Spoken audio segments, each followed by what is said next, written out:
Warna news Marathi, त्यास विश्वासार्ह बातमीचा।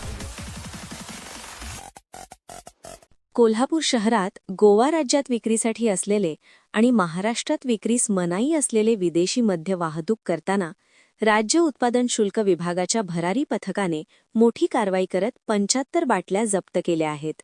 डॉक्टर राजेश देशमुख, आयुक्त, राज्य उत्पादन शुल्क महाराष्ट्र राज्य मुंबई, प्रसाद सुर्वे, सह आयुक्त अंमलबजावणी व दक्षता आणि विजय चिंचाळकर, विभागीय उप-आयुक्त कोल्हापूर विभाग यांच्या मार्गदर्शनाखाली ही कारवाई करण्यात आली।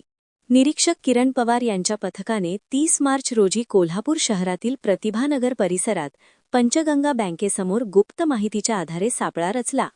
यावेळी मारुती सुझुकी कंपनीच्या वॅगनार क्रमांक MH12 GF6732 या वाहनाची तपासणी केली असता कागदी बॉक्समध्ये लपवून ठेवलेल्या विविध ब्रँडच्या विदेशी मद्याच्या 75 बाटल्या आढळून आल्या।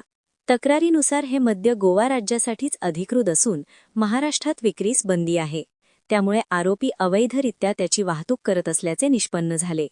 या प्रकरणात सागर शामराव देसाई वय 33 रा कोल्हापूर याला अटक करण्यात आली असून त्याच्याविरुद्ध गुन्हा नोंद करण्यात आला आहे।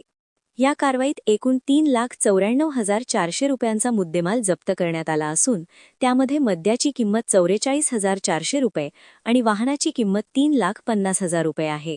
ही कारवाई निरीक्षक किरण पवार यांच्या नेतृत्वाखाली दुय्यम निरीक्षक YN Phatangare, SP Doiphode, RM Patil, सहाय्यक दुय्यम निरीक्षक सुरेश भंडारे, सुहास शिरतोडे तसेच जवान मारुती पोवार, राजेंद्र कोळी, योगेश शेलार, राहुल कुटी आदींनी यशस्वीपणे पार पाडली।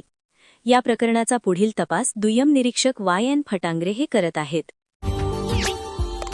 Subscribe now and press the bell icon. Never miss an update.